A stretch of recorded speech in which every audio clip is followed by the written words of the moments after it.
Olá, meu caro amigo e seguidor. Seja bem-vindo à nossa live diária da Reflexão Matinal, onde eu convido você para irmos em direção ao nosso coração para lá, como jardineiros espirituais, elevar templos às nossas virtudes, fazendo-as crescer, florescer e frutificar, pois são elas que nos impulsionam, que nos alimentam nesta longa jornada em busca da felicidade. Jornada esta que não começou na atual encarnação, não. Já tivemos centenas, milhares de encarnações sobre o planeta, nos 5 continentes, também em todas as raças. Já fomos brancos, negros, amarelos, peles vermelhas, mestiços, encarnamos como homem ou como mulher, dependendo da nossa necessidade e da programação feita pelos técnicos da espiritualidade, conforme esclarece o Espiritismo, que diz mais. A felicidade que a gente tanto busca, que a gente tanto sonha, que a gente tanto persegue, está próxima de nós. Só que para colocá-la dentro do coração, precisamos arrancar de lá a erva daninha dos vícios e defeitos. É uma tarefa difícil, que já viemos nos empenhando há muitas encarnações e levaremos muitas outras também. Mas, quanto mais cedo começarmos, mais cedo ela vai chegar. E é possível até uma relativa felicidade na atual encarnação. E para isso, nada melhor que uma passagem dos Evangelhos. Hoje é dos Atos dos Apóstolos, que diz o seguinte: que ele, tremendo e atônito, disse: Senhor, que queres que eu faça? Respondeu-lhe o Senhor: levanta-te e entra na cidade, e lá será dito o que te convém fazer. Eu vou repetir esta passagem, que é importante, eu diria fundamental, para nós que buscamos ser os seguidores de Jesus. Nos Atos dos Apóstolos diz o seguinte: e ele, tremendo e atônito, disse: Senhor, o que queres que eu faça? Respondeu-lhes o Senhor: levanta-te e entra na cidade, e lá te será dito o que te convém fazer.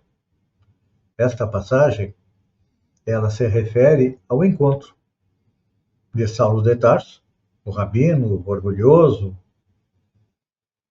que encontra Jesus às portas de Damasco, quando estava indo em perseguição de judeus cristãos. Esta passagem é emblemática. Jesus aparece a Saulo de Tarso de forma tão brilhante que o deixa cego. E essa particularidade dos Atos dos Apóstolos, ela se reveste de grande beleza para aqueles que desejam compreender o serviço com Jesus.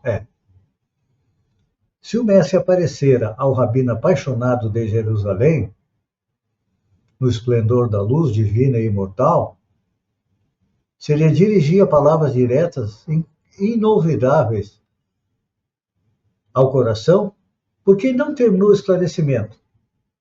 Recomendou-lhe, ao contrário, entrar em Damasco, a fim de ouvir o que lhe convinha saber. É que a lei da cooperação entre os homens é o grande e generoso princípio, através do qual Jesus segue de perto a humanidade inteira pelos canais da inspiração. Jesus nos inspira, os bons espíritos também. Mas cabe a nós fazer o quê? Fazer a nossa parte. É importante lembrar que Jesus ensina aos discípulos e consola-os através deles próprios. Quanto mais o aprendiz lhe alcança a esfera de influenciação, mais habilitado estará para constituir-se num instrumento fiel e justo. Olhem só. Nós ainda estamos longe de sermos um instrumento fiel e justo para Jesus. Por quê? O egoísmo e o orgulho nos dominam, assim como dominaram Paulo enquanto perseguia os judeus. Só que a presença do Mestre toca seu coração e ele fica cego ao perceber tanta luz que precisou o concurso de Ananias para que tivesse a sua visão restabelecida e começasse a compreender os princípios que Jesus trouxe ao planeta para depois se transformar num divulgador. A trajetória de Paulo deve servir de motivo para a nossa caminhada de exemplo. Porque Paulo passou de perseguidor a defensor de Jesus. Por quê? Porque faltava para ele o esclarecimento.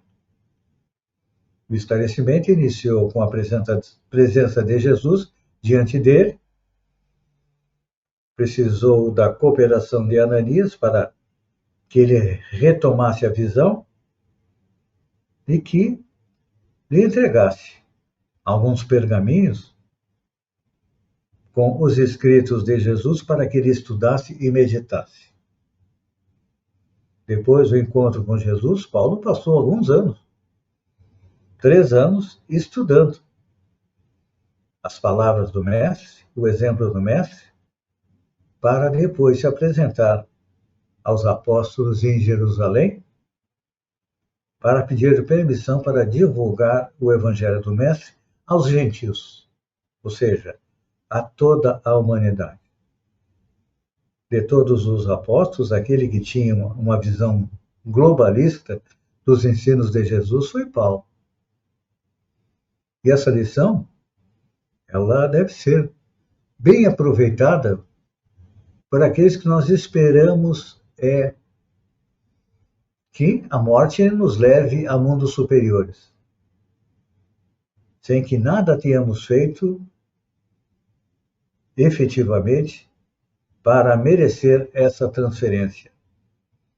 Nós temos colocado em prática a lei de amor, nós amamos a Deus, amamos ao nosso próximo, nós temos colocado em prática e respeitado as 10 leis morais que Kardec nos trouxe. A partir do momento em que fizermos isso, com certeza estaremos nos candidatando a mundos superiores. Mas, enquanto não fizermos isso, vamos nos dar por satisfeitos por permanecer aqui na Terra quando ela for promovida. Porque se desrespeitarmos as leis divinas, nosso destino é reiniciar de novo. Um mundo que esteja saindo do primitivismo e entrando na escala de mundo de provas e expiação. Muitos de nós não conseguiremos, porque, infelizmente, nós ouvimos os ensinamentos de Jesus e não colocamos em prática. Então, Paulo precisou de um tempo de meditação para depois colocar em prática os ensinamentos de Jesus. E nós? Há quanto tempo já estamos ouvindo a palavra ama, ama, ama, e infelizmente não praticamos? Então, pense nisso. Analise a sua capacidade de amar e verá que a felicidade está ficando mais próxima. Um beijo no coração e até amanhã, no amanhecer, com mais uma reflexão matinal. Até lá, então.